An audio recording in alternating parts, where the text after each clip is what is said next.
Today's critique examines a submitted draft analyzing Benjamin Netanyahu's 2026 inclusion in Time magazine's 100 Most Influential People list, focusing heavily on his geopolitical maneuvers and Trump alliance.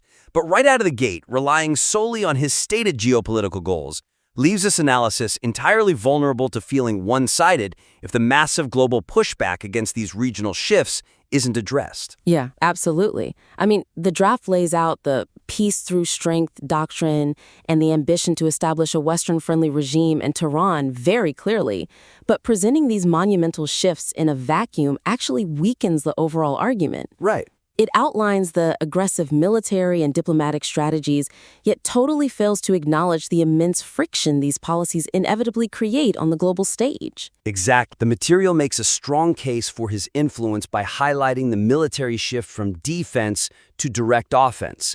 But presenting these massive geopolitical goals without their counter-reactions is, well, it's like describing the raw horsepower of an engine without mentioning the friction of the road. Oh, I like that. That's fascinating. What are the potential limitations or counter-arguments to that idea of unchecked influence, though? Well, the piece needs a brief analytical layer detailing those actual geopolitical risks to prove his global weight, rather than just asserting it. Right, so we need to get concrete here. You could add a paragraph breaking down exactly how European allies or, say, regional adversaries are reacting to that Iranian naval blockade. Oh, yeah, that would be great. Or even just expand on the vague phrase international criticism by specifying exactly what that criticism entails regarding the operations in southern Lebanon and Bin Jabil. Yeah, doing that provides a much more well-rounded view of the subject's global footprint. And that lack of resistance in the text actually feeds directly into a second major issue. The narrative tone occasionally tips from an objective analysis of influence into an uncritical amplification of political rhetoric. Oh, I definitely noticed that in the phrasing. Like, calling his survival phenomenal or unquestioningly framing his trajectory after the October 2023 security failure purely as a comeback reads a bit like a PR endorsement. Yeah, it's a bit too promotional. Exactly. It tells the reader how to feel rather than showing them the actual mechanics of his influence. Well, as I understand it from the notes, the argument here is that he somehow navigated this vast political desert to secure a fifth inclusion on the list. Sure. Which is objectively a huge deal. It is, but is there a risk that focusing solely on his survival might overlook the need for analytical distance? The suggestion here is to strictly calibrate that descriptive language. You really need to focus on the mechanisms of his political survival, rather than evaluating them with adjectives that imply admiration. So instead of telling the reader his survival was phenomenal, you show them the math. Right, precisely.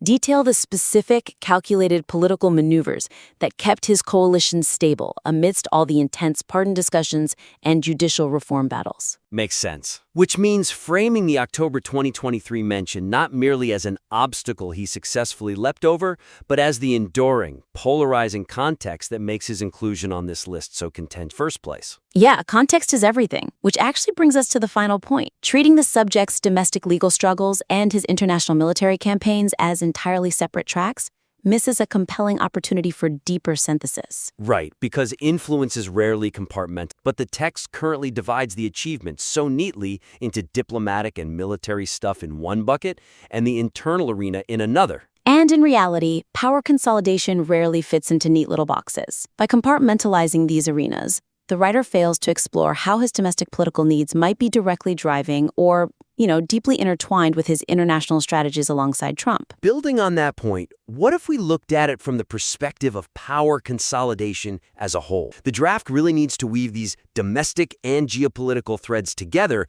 to show how they fuel one another. Exactly. For example, you could explore the direct connection between Trump's public call to grant Netanyahu a pardon and how that specific external validation is exactly what sustains his fragile domestic coalition. Oh, that's a great angle. Or analyzing whether the aggressive push towards the Iranian blockade serves a dual purpose. Right. Like, is it projecting strength abroad, or is it simultaneously engineered to shift domestic focus entirely away from his internal legal battles? Yeah, when you synthesize those elements, the analysis just becomes incredibly sharp. It really does. Okay, so to recap, this is a really strong foundation that clearly captures the scale of the subject's influence. To elevate the piece, ensure you introduce the global counterarguments to the peace through strength policies so they don't exist in a vacuum. Right? And tighten up the tone to remain analytically distant rather than promotional. And finally, synthesize the domestic legal struggles with the international military campaigns to show how they feed into one another. We really appreciate the listeners sharing this draft with us. Please implement these strategies and submit your revised work back in again for another critique.